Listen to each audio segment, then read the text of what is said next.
Live and direct from anywhere in the world, it's The Kelley Show with Dr. Kelley Mondesire.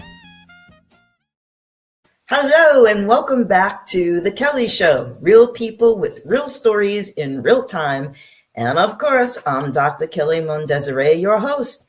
And welcome back to the month of the Irish invasion. It's March. And if you missed it yesterday, you can do it all over again today. Be Irish and celebrate once again the month of March and St. Patrick's Day.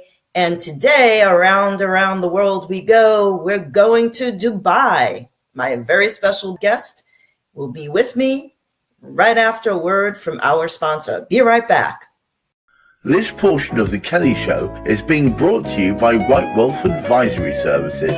We are the bridge between nations, creating growth, commerce and collaboration between cultures. Contact us today for more information. Welcome back to The Kelley Show. And today, around the world we go to the Irish diaspora in Dubai, in the UAE, United Arab Emirates, if you didn't know. And today's guest is Mr. Billy Garnon, who is a renowned entrepreneur and personal development coach with a global clientele, including Bollywood stars like Ranveer Singh and top CEOs. Billy is the founder of Opportunity Given, and he specializes in holistic transformation, blending physical and mental growth. With a presence across the Middle East, Asia, the UK, and North America, Billy champions word-of-mouth success and the power of daily reinvention. It is a privilege and honor to welcome Billy Garnon to The Kelley Show from Dubai. Billy, hello, how are you? Well, that was an introduction, wasn't it? Yeah, well, I had to read it because I wanted to get everything that you've done to our audience. And Billy, thank you for joining us. I know you're 9 hours ahead of me, 5 hours or 4 hours ahead of Gareth. And so we appreciate you giving us your time today. So let's start out with, where are you from and where exactly in Dubai are you now? Do tell. Kelley, I want to say a huge Céad Míle Fáilte to your viewers, and Agora Míle Maiagar Achara. Remote Chiara. Diva Harja, my name's Billy. I'm in Dubai, and I'm originally from a small city in the north of Ireland called Derry, or Durrach in Gaeltacht and Irish. Born and raised in Derry, spent most of my youth there, and then somehow into my 30s and 40s, ended up here in Dubai. Wow. And how did you get to Dubai? You're a footballer of one of the many things that you do. How did you double jump as the Irish diaspora? You've got an interesting story. You've landed your feet in several continents, and you just go through the puddle jumping, as I call it. And tell us about it. Yeah, so let's say started at a very, very young age. My mother was very influential in travel and exploring, which is kind of funny because she never had a passport until she was 69 and never left the country. But yeah, from a very young age, Kelley, I've been traveling. I think my very first real memory of traveling when I was 10 years of age, I traveled to Iowa from Ireland, where I spent 8 weeks in Iowa City in a place called Cedar Rapids. Sure, I know it. Yeah, and I was 10 years of age, and that was my first real exploration of living away from home. I was 10. Fast forward a few years, obviously sports became my life and a huge part of my life at that young age. And I was an international gymnast, so I got to represent Ireland in the UK and Southern Ireland and different parts. That grew into soccer, so soccer ended up taking me back to North America, where I lived for 10 years in New York, playing soccer and coaching. And then that evolved whenever you get too old to play soccer into personal health and wellness. And that then took me back to Ireland, into the UK, and then pushed me all the way to India, where I spent another 10 years of my life. And then since I've evolved in that business in multiple fields, where it be e-commerce, clothing, nutrition, expos and shows, that has now taken me to Dubai. And then from here, I probably travel about 20, 25 weekends out of the year to bodybuilding shows around the world. Yeah, so wow. So everywhere from I'll be in Nashville, Tennessee in a couple of months, and that'll take me back through New York, into Ireland, into London in the UK, straight back to Italy, Romania, Dubai, and then who knows in between. Yeah. Wow, that's incredible. Good for you. Good for you. And let me ask you this. You are so involved with gathering together the Irish diaspora, particularly in Dubai. Can you tell me a bit about some of the organizations that you founded, the why, your purpose behind it? And I think we have a few photos of some of the events that you have put together, some of the organizations. So while we're talking, Gareth will put up some of these photos and people can see how large the diaspora community is in Dubai. Take it away, Billy. Yeah, well, I mean, look, I've lived in India, I've lived in Ireland, the UK, North America, and there's an old saying, Kelley, that there's nobody more Irish than the Irish abroad. Oh. I mean, living in New York, I'm sure you see how the magnitude of the St. Patrick's Day parade. My good friend Hilary Byrne has been involved with that for over 20 years. He's a good guy. Great guy. And I was always involved with the Irish abroad in New York because it was always there. When I lived in India, it wasn't so much the case, but again, there wasn't many Irish in the country either. So you couldn't really say there was a diaspora there or a need for something. Fast forward to Dubai, my wife and I moved here in 2018, 2019. And we're kind of that age where sports and, just become, the bones don't like it anymore, playing GAA or, getting punched in the face or that, that kind of sort of stuff wears off when you the tail end of your 30s, early 40s. But whenever we got here in 2019, obviously then 2020 kicked in and COVID kicked in, and we always thought that, there was no Irish community here for us to join. My wife doesn't play sports. I didn't want to play sports anymore. And we felt that there was a need for something. We didn't realize that about 50 years ago now, in 1974, the Dubai Irish Society was formed. And for your guests, may they or may they not know, the United Arab Emirates is only 52 years old, 52, 53. So it's strange to know that the Irish diaspora or the Irish society as a whole here in the UAE is almost as old as the country. So whenever we came across that, we started asking questions: where it was, where is the Irish society, how we become a part of it, how can we feel connected? And I think that's the reason people do these things, right? And it's the reason why the Irish abroad are so strong and they're so passionate about their voices, because they want to feel connected and they want to feel like they belong so far away from home. But there was none. It turns out that in 2018, 2019, the Dubai Irish Society stopped existing and it was gone. I think they couldn't keep it running and there was no need or desire for it. And then that sort of woke me up to figuring out, well, I mustn't be the only person who has this opinion or feeling. I want to have a a sense of belonging. So let me look at maybe exploring the idea of restarting it. So let's go back to that photo, Gareth. So these are 3 different organizations that you started, and tell us a little bit about what's going on in this photo, where this is. And I know you've just come off a very, very special event. So do tell, what are these organizations? What do they do? And tell us about the event. So I'll go into this because of the photo purposes, but I'll give you the backstory after the photo vanishes. So the very first pop-up banner you can see there's our newest niche market group, which is called the Women's Irish Network, UAE, or WIN for short. So the Women's Irish Network was founded in 1989 in the UK. And it's created a magnificent group that's also supported by the Immigrant Support Program and the Department of Foreign Affairs in Ireland.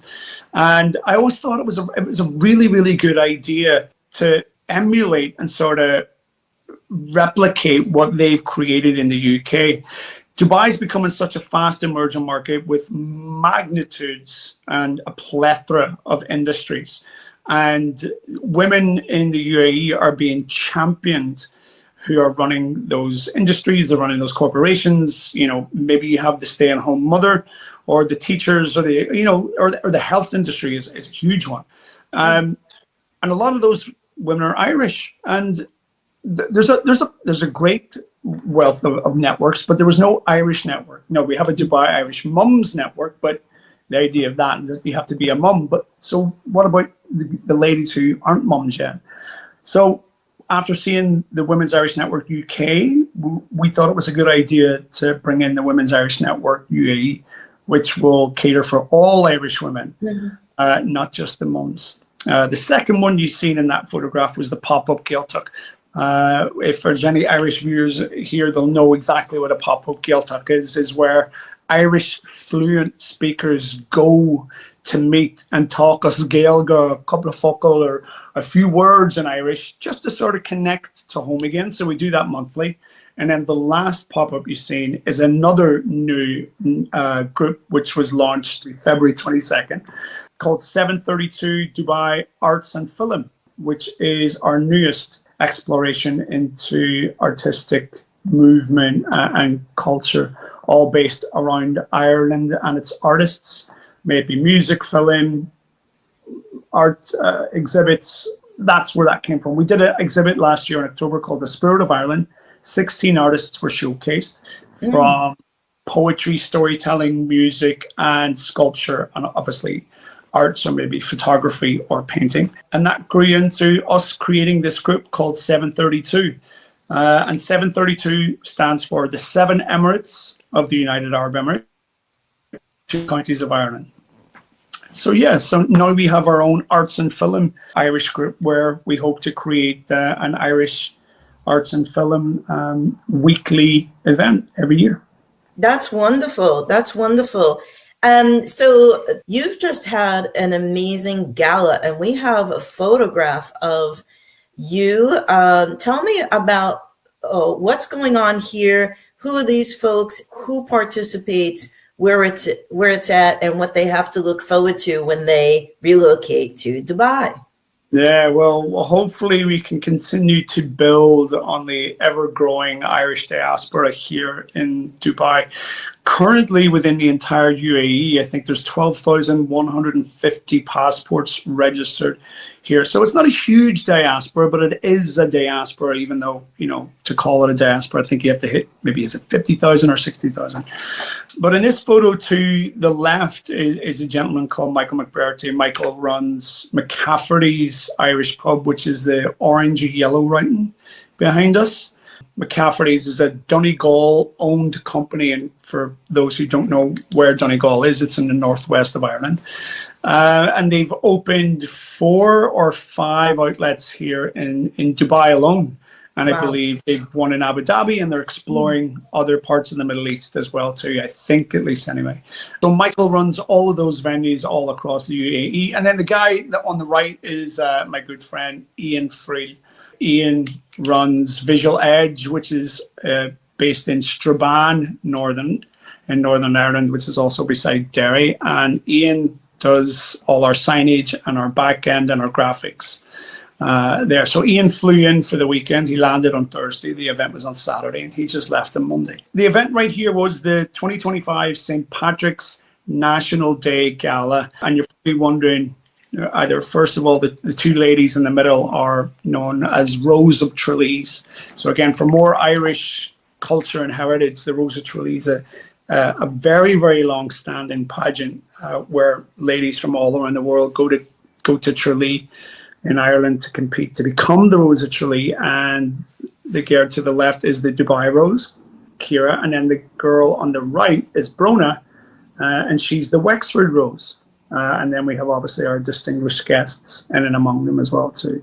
And that's called the Waffy Amphitheatre, which is also run by Michael and McCafferty's. So yeah, it was on February 22nd. It was the St. Patrick's Day Gala, National Day Gala. And you might be wondering why you would hold the St. Patrick's Day Gala on February 22nd. But the UAE is coming into Ramadan. That's right. On February 28th. So to be respectful, to be respectful of the culture that we are in, and the nation within itself, we pushed it forward to make sure that we didn't collide with being respectful towards Ramadan. I get it. I know many people are very curious about, is it easy or difficult to relocate to Dubai? And what I am told from my experience, it's not all that difficult. I do have many clients who are Irish who have been doing business in Dubai, and I have former patients when I was in private practice who had played leading roles in major organizations in Dubai. But give us some insight of what the pathway would be to relocate to Dubai as an Irish citizen. Is it easy? And for the ladies out there, let's reassure them that this is a very female-friendly environment in which to relocate. Yeah, well, I mean, to even have a secondary thought about how safe it is, I think it's been voted the safest place for females in the world. It's such a secure, well-run, well-organized city and country. I mean, we've launched the Women's Irish Network. I mean, so there should be, that in itself should be an idea of, all right, okay, maybe if there is stories, although it's 2025, I would like to think that those stories are probably gone or at least being in the middle of being removed. But Dubai is such a forward-thinking city for being within the Middle East. I mean, just a few years ago, Kelley, we were obviously on the Middle East time frame. So for people, again, who may not know that means the working week starts on a Sunday. So Yes. Our normal working week would be Sunday, Monday, Tuesday, Wednesday, Thursday, and the weekend would be Friday, Saturday.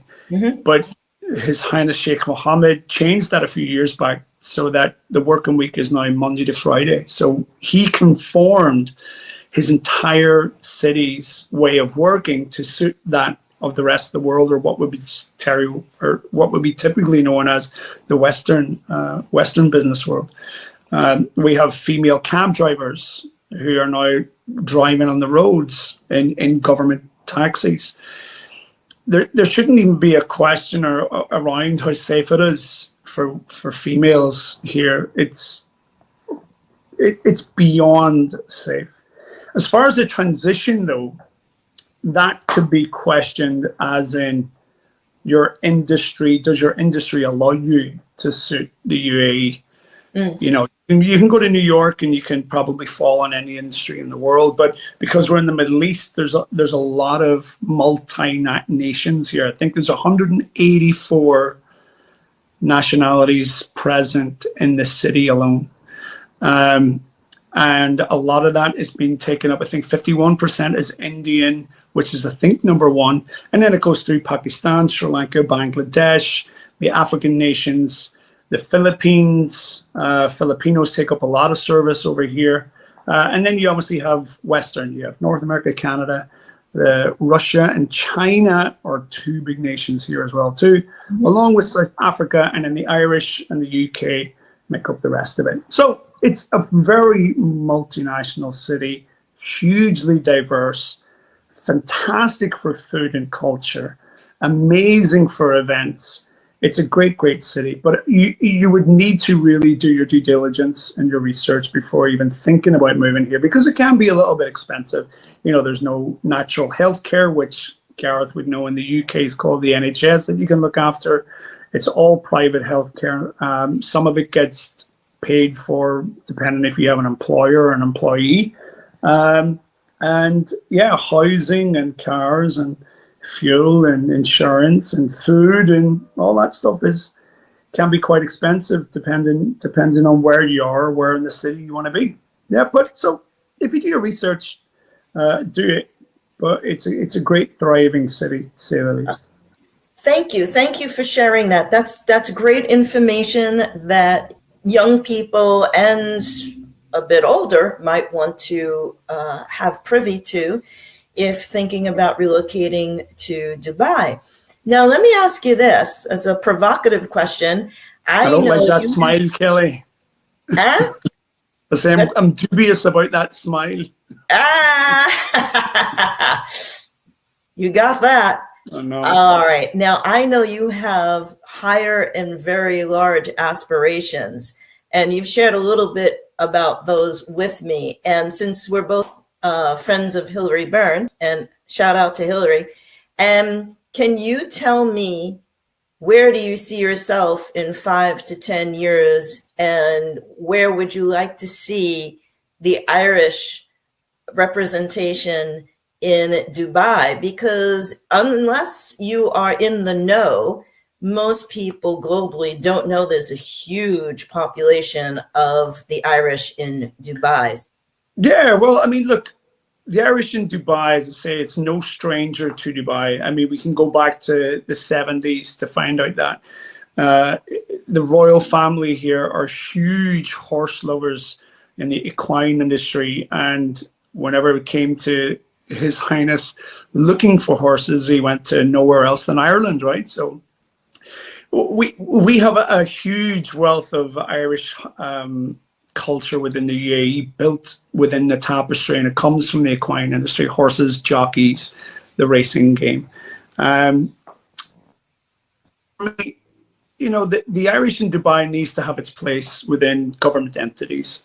And what I mean by that is that it needs support from Ireland to know that we are here, and we do have a large population, and we do have an embassy in Abu Dhabi. However, we don't have a consul in Dubai, which is badly needed. My own experience from the Dubai Irish Society being reinvented and reinvigorated over the last 2 years is that there's a need for it, there's a want for it. I mean, we just spoke about the Gala, which was the St. Patrick's Day on February 22nd. We had 267 paid guests. Wow. And we couldn't fit any more into the huge outdoor space, and we could have. But I would love the government to get involved. You know, we have the New York Irish Centre in New York, which is heavily funded and sponsored as well too from the DFA back in Ireland. And then its own sponsors. We have the London Irish Centre, which again is a huge entity and drives so much positivity to the Irish diaspora in the UK. And then we can go through San Francisco, Chicago, Australia, Sydney, Melbourne, yada, yada, yada. We have a consul here in Atlanta, well, there Georgia. You go. Yeah, there you go. And Mark Owens has just taken up a consul position in Ohio. So, I mean, look, Dubai needs one. We have the embassy in Abu Dhabi. However, we need a consul in Dubai just for the sheer magnitude of work, right? The embassy's getting overstretched with visas and passport allocation. It needs to be here.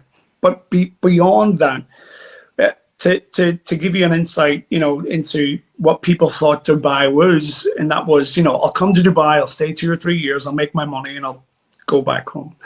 You know, and that has changed something significantly in the last 5 years, never mind 10 years. You know, people are starting to come here and stay. You know, Kelley, no, it's not a case of I'll go to Dubai and figure it out. You know, I'll make my money and go back to Ireland and buy a small 2-bed, 2 up, 2 down. They're coming and they're staying here, and they're starting families here, and their children are being raised here. So they're not staying for 2 years; they're staying for 20. Like my wife and myself are now here 7, but I could introduce you to people who've been here 25 years, 30 years, who built lives. You know, they probably have spent more time in the Arab Emirates than they ever did in Ireland, but they still hold an Irish passport and an Irish accent. And we need that representation to say that, okay, we need a Dubai Irish Center, or we need a home for that community to go to. So that would be my aspirations over the next 5 to 10 years, is to have a foundation that is frequently contributed and visited by the Irish government, the Department of Foreign Affairs. We have a hub so that those Irish citizens can go to, not just for visa or consul queries, but they can go to and have a cup of tea or coffee and have an ear to talk to, or play their ukulele pipes or the borons, and sit and have a music or a culture night or a heritage night, have stories and poems and culture nights, you know. So we need that for the next 5 to 10 years. And I would like to hope that with a reimagined Irish society that we've managed to create, we're on that pathway. Well, Billy, if there were a vote who would run the show over there for getting all that done, my vote is for you. And lovely. Thank you very much. For real, I think that's a fine idea, because, you know, when I go back up to New York in a week or so, my first stop is the consulate for the first Friday breakfast, and I get to see all my people in the New York area. But then I come back down, and we have an enormous Irish population down here in Savannah. I come down here, Atlanta, we have the consulate. Wherever I go in the world, it's been told to me by a mutual friend of ours, Jackie Gilner-Turton. Shout out to Jackie, and we are Global Irish. We're like grass. Everywhere you go, you see the Irish, you meet the Irish. We're everywhere in the world. And we should be able to have a place to sit down, know that we have like-minded folks that understand us, because we are of a certain, I don't want to say personality, but we understand one another. Very true, Kelley. Very true. We understand how we react. We understand how we were raised. There's a certain understanding. Correct. And when I first was involved with the Irish consulate and the Irish Business Organization up in New York, and I'm a half-breed. I always tell everybody I'm a half-breed, but I started to listen to how people were talking about relationships and how they reacted to certain stimuli. And I said, geez, I thought that was just the way I grew up. And everyone said, no, you're Irish. This is the way it is. And I was like, oh, I feel so much more comfortable now, because I began to understand myself much better. Very, very curious, very interesting. But we're going to be back with more from Billy Garnon, who's joining us today from Dubai, after word from our sponsor. Be right back. This portion of the show is brought to you by Many Purple Hats, MPH, Vroom! Get noticed online. Stand out from the crowd. Differentiate yourself from all that white noise. Vroom! And welcome back from me and my special guest, Billy Garnon, who's talking to us today from Dubai. Billy, thank you for being with us today. We have a tradition on the Kelley Show. I ask all my guests, if you could name one person, place, thing, or experience that you are thankful or grateful for, who or what would it be? We have a beautiful photo here. Do tell, Billy. That's my, as Garrett says, I'm punching above here. That's my beautiful wife, Terry, or her full name is Marie-Therese. Kelley, you touched on something just prior to the break, and that was, you know, there's something profoundly homely about being Irish, and then when you're surrounded by Irish people. And as we spoke earlier, you know, I'm a fond man of a travel. I love a plane and I love a different city. And, you know, I'm in my 40s now, and me and my wife met when we didn't meet, we've known each other all our lives, but we met in a romantic capacity at 36. So I was never a single man until I was 36. You know, I've been in and out of relationships. You know, I've had multiple relationships with different nationalities, Indian and Italian, French as well too. There's something really homely about the Irish. And I say it took me 36 years to find an Irish woman who could put up with me and my stories. And as you say earlier, she got it, Yeah, like you, I've dated the United Nations, but I'm still looking for I'm still looking for my Marlboro man. So anybody in Dubai, either you have to come. Tell them to send me a ticket, or I'll be on the next plane out. Just go ahead. I mean, we'll set up a night for you. But no, honestly, Terry has been great. Terry's my wife. We've known each other since we were 14, met up again since when we were 36, and we're now married. Our eldest son is now working at Harvard Medical in Boston. Wow. And my stepson, he just graduated from my old school whenever I was playing soccer in Bridgeport, Connecticut. Oh, wow. So he went and did a scholarship there, went to Yale, did his master's, finished his master's, and now took his first full-time job in Harvard Medical. And then we obviously have our daughter, who's only 2 years of age, and she's running ragged there in the back. So look, there's no question, my wife has been a huge inspiration in allowing me the freedom to obviously work in my personal capacity, but really deep dive into a political, democratic, diplomatic Irish society that we can create not only for ourselves but for those who come behind us, and that's pretty much where I'm aiming to be. And then of course you have your family. My support network back home are great. Funny enough, I'm the only person in my entire family who lives outside the island of Ireland. But yeah, I've been very, very fortunate that the women in my life have been very, very strong and independent and supportive. So I'm very, very thankful for that. Well, thank you, Billy. That was great. And shout out to Terry. She's absolutely stunning. God bless. And I'm sure we'll run into each other live and in person one of these days, either here in North America, maybe back in the motherland, or I might just get on that plane and get to Dubai after all. So it's on the bucket list. But I want to thank you so very much. Let's keep in touch. And for anyone who would like to get in touch with Billy, we have his contact information up here, Mr. Billy Garnon. Reach out to Billy if you're thinking of relocating to Dubai, you have questions about relocation, you have questions about joining his organizations, or, hint clue, you would like to speak with Billy about bringing a consul general into Dubai. Let's give Billy Garnon a big shout out. So Billy, once again, thank you very much for your time. Thank you for staying up late to do this interview, this conversation with us. God bless, be well. And would you wish everybody a good day, happy St. Patrick's month in the mother tongue?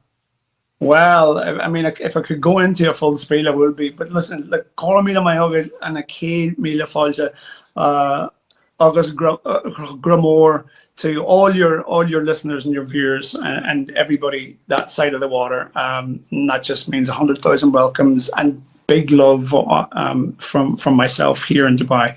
And Kelley, look, I have to also just say, based on this and our mutual connections and friends, you're doing a fantastic job. It's not easy to connect people around the world. And it's even harder to do it in Dubai when you have signaling issues and time restraints. So a huge round of applause to you. And thank you so much for allowing me this time to come and talk with you. Thank you, my friend. God bless, peace and love. And if you would like to be on the Kelley Show, we are gathering our guests around the world. We go, we keep going, we keep going. Write in with your contact information, your story, and why you would like to be on the Kelley Show. Contact information, it's all down here. And stay tuned as we continue our global tour of the Irish around the world, when next week you're gonna have to subscribe and tune in, because as always, it's a surprise. Subscribe to the Kelley Show. And so peace and love. Gareth, take it away.